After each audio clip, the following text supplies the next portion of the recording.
भारतीय ज्ञान परंपरा की इस नवीन श्रृंखला में मैं डॉक्टर मीनाक्षी भावा आप सभी के लिए आज लेकर आई हूँ एक नवीन विषय भारतीय ज्ञान परंपरा और चिकित्सा का।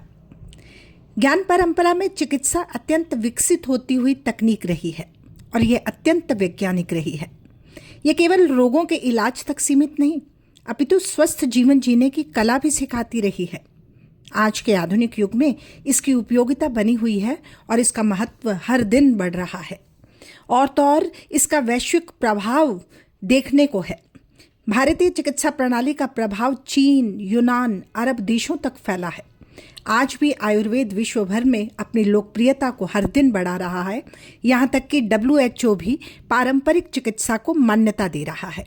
तो आइए इस भारतीय ज्ञान परंपरा से जुड़ी हुई चिकित्सा पद्धति का परिचय प्राप्त करें। ये चिकित्सा पद्धति बहुत ही अहम स्थान निर्धारित करती है।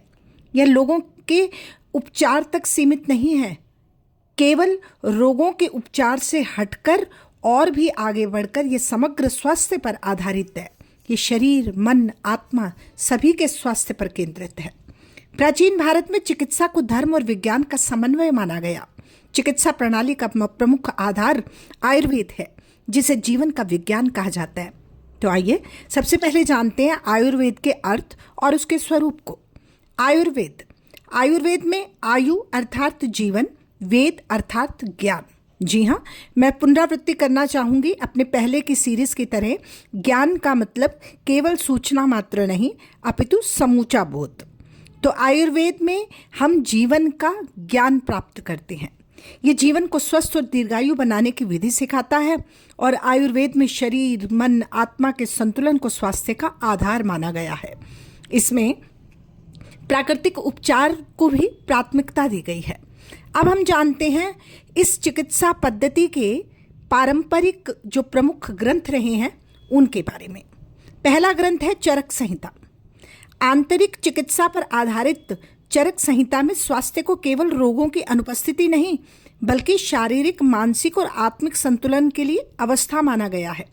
इसमें त्रिदोष सिद्धांत, जिसे हम वात, पित्त और कफ को नाम से जानते हैं, उन दोषों के असंतुलन से ही रोग उत्पन्न होते हैं, इस पर पूरा व्याख्यान है। इस ग्रंथ में रोगों के निदान के लिए नाड़ी परीक्षण, शरीर निरीक्षण और रोगी की जीवन शैली का विश्लेषण भी किया जाता है। उपचार में औषधियों के साथ साथ संतुलित आहार, उचित दिनचर्या, नैतिक आचरण, इन तमाम बातों पर परंपरा से जोर दिया गया है। इस तरह चरक संहिता न केवल रोगों के उपचार का मार्ग दिखाती है अपितु स्वस्थ और संतुलित जीवन जीने की संपूर्ण विधि भारतीय ज्ञान परंपरा सदा से अपने में समेटे हुए है। दूसरा महत्वपूर्ण ग्रंथ है सुश्रुत संहिता। यह सिद्ध करता है कि प्राचीन काल में शल्य चिकित्सा अत्यंत विकसित और वैज्ञानिक थी, जो भारतीय ज्ञान परंपरा में हमेशा से समाहित थी। सुश्रुत संहिता आयुर्वेदिक का एक महत्वपूर्ण ग्रंथ है, जिसमें मुख्य रूप से शल्य चिकित्सा का विस्तृत वर्णन है। इसके रचयिता हैं सुश्रुत, जो शल्य चिकित्सा के जनक कहे गए। इस ग्रंथ में विभिन्न प्रकार की सर्जरी, जैसे घावों का उपचार करना, हड्डियों को जोड़ना, पत्थरी निकालना, प्लास्टिक सर्जरी, विशेषकर नाक का पुनर्निर्माण करना। सुश्रुत ने लगभग 300 से अधिक शल्य प्रक्रियाओं और 100 से अधिक शल्य उपकरणों का वर्णन भारतीय ज्ञान परंपरा में आज तक सुरक्षित है। सुश्रुत संहिता में सर्जरी से पहले और बाद की सावधानियां, रोगी की देखभाल और उसकी स्वच्छता पर विशेष ध्यान रखा गया है। इसके अलावा सर्जरी के अभ्यास के लिए फल, सब्जियां और मृत शरीर पर प्रशिक्षण देने की विधियां भी बताई गई हैं।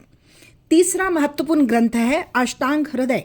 आज भी अष्टांग हृदय आयुर्वेद चिकित्सा का एक प्रमुख आधार माना जाता है। इसके सिद्धांत आधुनिक चिकित्सा के साथ साथ प्राकृतिक चिकित्सा और योग में भी उपयोगी सिद्ध हो रहे हैं। इस ग्रंथ की विशेषता यह है कि इसमें आहार, दिनचर्या और ऋतुचर्या अर्थात मौसमी नियम, इन सब पर विशेष जोर दिया जाता है, जिससे व्यक्ति रोगी होने से बच सकता है। केवल उपचार नहीं बल्कि रोगों के रोकथाम पर भी यह ग्रंथ पूर्ण प्रकाश डालता है। अष्टांग हृदय आयुर्वेद का एक बहुत ही महत्वपूर्ण ग्रंथ है, जिसकी रचना वाग्भट्ट जी ने की थी। ये ग्रंथ आयुर्वेद के सिद्धांतों को सरल और व्यवस्थित रूप में प्रस्तुत करता है और जिससे उन्हें समझना अपेक्षाकृत आसान हो जाता है। अब हम बात करेंगे आयुर्वेद या फिर भारतीय पुरातन जो ये चिकित्सा पद्धति है इससे जुड़े हुए आचार्यों पर। पहले आचार्य हैं चरक, जिन्होंने औषधि और रोग निदान के विशेषज्ञ के तौर पर अपनी पहचान बनाई। दूसरे हैं सुश्रुत, जिन्होंने शल्य चिकित्सा के जनक की तरह विश्व में अपनी पहचान स्थापित की और भारतीय ज्ञान परंपरा में सर्जरी को सुरक्षित रखा। प्लास्टिक सर्जरी, हड्डी जोड़ना, आंखों का ऑपरेशन, तमाम जानकारियां इनके ग्रंथ में मिलती हैं। और तीसरे हैं वाग्भट। आयुर्वेद को सरल और व्यवस्थित रूप देने में इनका हाथ रहा। अब इन तीनों आचार्यों को जानने के बाद अब हम जानेंगे भारतीय चिकित्सा पद्धति के त्रिदोष सिद्धांत को। आयुर्वेद के अनुसार शरीर में 3 दोष होते हैं और आयुर्वेद में वात, पित्त और कफ, इन्हें दोष कहा जाता है। अब इन्हें दोष इसलिए कहा गया है क्योंकि ये शरीर को बिगाड़ भी सकते हैं और शरीर को संतुलित होने पर स्वस्थ भी बना सकते हैं।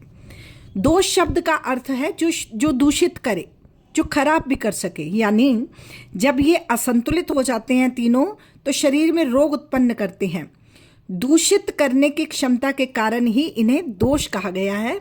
इसीलिए वात दोष, पित्त दोष और कफ दोष के रूप में जाने जाते हैं। अब हम बात करते हैं वात, पित्त और कफ पर। वात क्या है? शरीर में गति और क्रियाशीलता को नियंत्रित करने वाला दोष वात कहलाता है। वात यानी वायु। फिर है पित्त, शरीर में पाचन, ऊष्मा और परिवर्तन को नियंत्रित करने वाला दोष पित्त कहलाता है। पित्त अर्थात अग्नि। और कफ अर्थात जल, शरीर में स्थिरता और मजबूती प्रदान करने वाला दोष कफ कहलाता है। इन तीनों का संतुलन स्वास्थ्य कहलाता है और इन तीनों का असंतुलन ही रोग है। उपचार का उद्देश्य इन तीनों दोषों को संतुलित करना है। और भारतीय चिकित्सा पद्धति में रोग और निदान के अंतर्गत कहा गया है कि रोगों का कारण प्रकृति के नियमों का उल्लंघन है और उसके निदान के कुछ तरीके हैं, जैसे नाड़ी परीक्षण, जीभ का परीक्षण, जिह्वा परीक्षण, नेत्र और त्वचा का निरीक्षण, रोग के मूल कार्य को समझकर और उसके कारण को समझते हुए उस पर उपचार करना। और उपचार की कुछ पद्धतियां हैं। भारतीय ज्ञान परंपरा ने इन तमाम पद्धतियों को समूचे विश्व को प्रदान किया है, जैसे औषधि, जड़ी बूटियों का प्रयोग, आहार, संतुलित भोजन, डाइट थेरेपी के नाम से जिसे हम जानते हैं, विहार, दिनचर्या और जीवन शैली, पंचकर्म में शरीर की शुद्धि की 5 प्रक्रियाएं, योग और ध्यान में मानसिक स्वास्थ्य के लिए। अब इसकी विशेषताएं, भारतीय ज्ञान परंपरा ने चिकित्सा से जुड़ी हुई विशेषताओं को भी उजागर किया है। प्राकृतिक और सुरक्षित उपचार पहली विशेषता, रोग की रोकथाम पर जोर देना दूसरी विशेषता, समग्र दृष्टिकोण और व्यक्तिगत प्रकृति के अनुसार इलाज करना। तो निष्कर्ष के तौर पर मैं कहना चाहूँगी कि भारतीय ज्ञान परंपरा में चिकित्सा जीवन को संतुलित और सार्थक बनाने की कला है। आयुर्वेद ने शरीर, मन, आत्मा के सामंजस्य को स्वास्थ्य का मूल माना, जो आज के भागदौड़ भरे जीवन में और भी प्रासंगिक हो गया है। प्राकृतिक उपचार, संतुलित आहार और संयमित दिनचर्या के सिद्धांत इसे विशिष्ट बनाते हैं। आधुनिक चिकित्सा के साथ मिलकर ये परंपरा मानवता को एक स्वस्थ, शांत और दीर्घायु जीवन की दिशा में मार्गदर्शन भी देती है। धन्यवाद।